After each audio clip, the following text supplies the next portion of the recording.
नमस्कार मंडळी, असताय ना असतायलाच पाहिजे. आज आपण आलेलो आहे डहाणूमध्ये भीम बांध येथे, डहाणूचं महालक्ष्मीच्या अगोदर. आणि आपल्याकडे ढेकाळ डॅमला पाणी नाही आहे. सगळ्यांना परत सांगून ठेवतो, कुणाला जर जायचं असेल ढेकाळ डॅमवरती गटारीसाठी पार्टी करण्यासाठी तर जाऊ नका, तिकडे पाणी नाही आहे.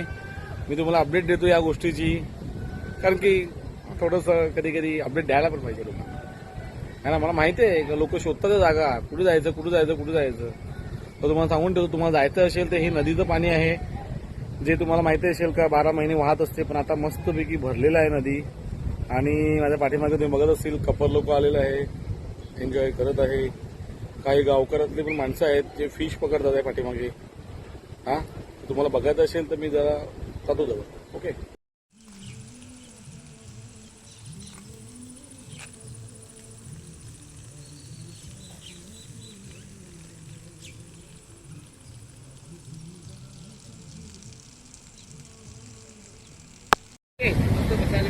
हाँ,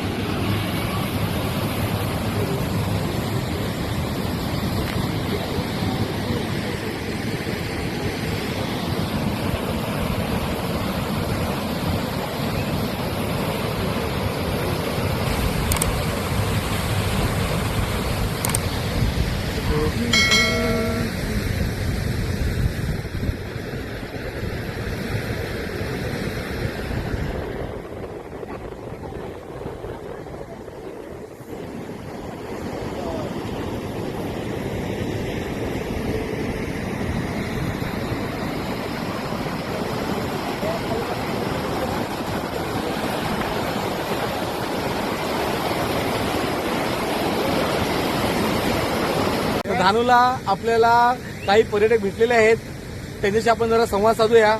ते आपल्या तारापूरवरून आलेले आहेत. तारापूर अणुशक्ती केंद्र. ओके. आणि तुम्हाला याच्याबद्दल काय, तुम्हाला काय माहिती तर देतात का तुम्ही माहिती? भीमबांधबद्दल काय माहिती देतो तुम्ही? भीमाने महालक्ष्मीच्या दर्शनासाठी गेलेले. हो. त्यांना नदी लागली मध्ये, त्यांनी एका रात्रीच्या आत हा पूल बनवला आणि इथून आलेले आहेत महालक्ष्मीच्या दर्शनासाठी. ओके, मी तुम्हाला भीमबांध दाखवतो. ओके, भीमबांध बघा जरा माझ्या मागे, दिसतोय का तुम्हाला? हे बघा, हा आहे तो भीमबांध.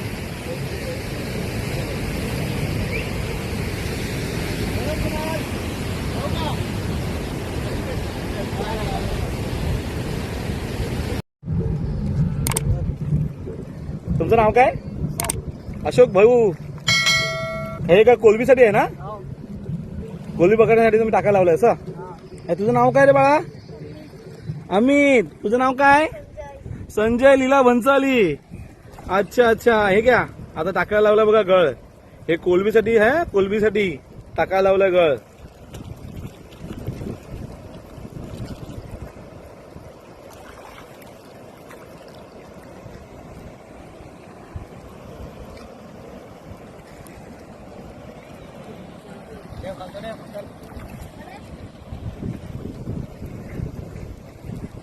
आता पुढे जाणार का?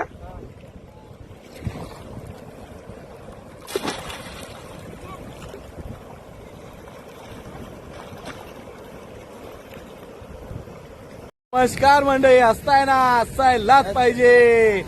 आणि आता तुम्हाला मी घेऊन आलेलो आहे भीम बांधवरती. तर काय ते डोंगर, काय ते नदी, काय ते दर्या, काय ते झाडी,